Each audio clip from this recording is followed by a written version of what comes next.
सभे मगहिया भाई बहन के भूलेटन काका के राम राम आथिन मगहिया खबर में सुनथिन देश दुनिया के खबर 1977 लेखा करिश्मा करे के तैयारी चल रहा है।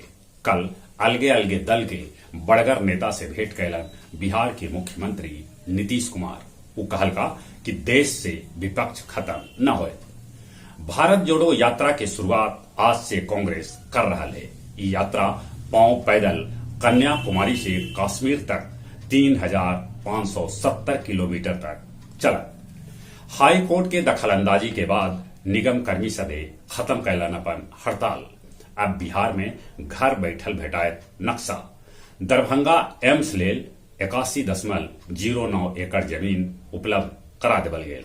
अब कार के पिछलका सीट पर भी सीट बेल्ट लगाना जरूरी है, न तो 1,000 रुपया देवे पड़त जुर्माना।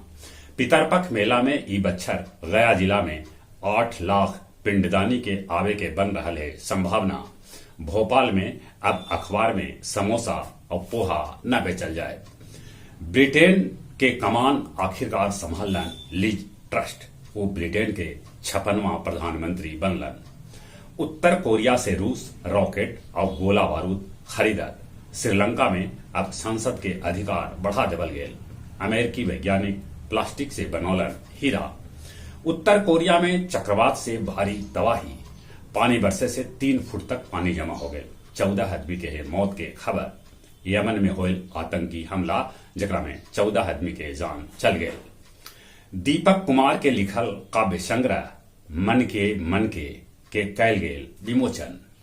पितरपक्ष मेला के दौरान गया जी के दर्जनों स्कूल में पढ़ाई हो जाए ठप। भगवान बुद्ध के कीमती मूर्ति के साथे टेकारी बेलहरिया मोड़ से इमामगंज के तस्कर मनोज के पकड़ल गेल।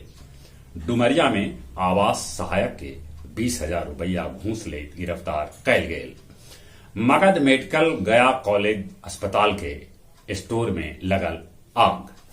और अब कुछ खेल के समाचार। एशिया कप में भारत के हरा के श्रीलंका पहुंचल फाइनल में। रोहित के कप्तानी पारी गेल बेकार। यूएस ओपन में नडाल के हरा के टियाफो क्वार्टर फाइनल में जगह बनौलन।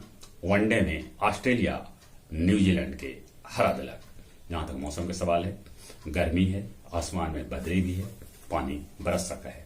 पानी बरसा है, बाकी मजगर पानी न बरसित है। जहां बरसित है वहां खूब बरसित है, जहां न बरसित है वहां न बरसित है।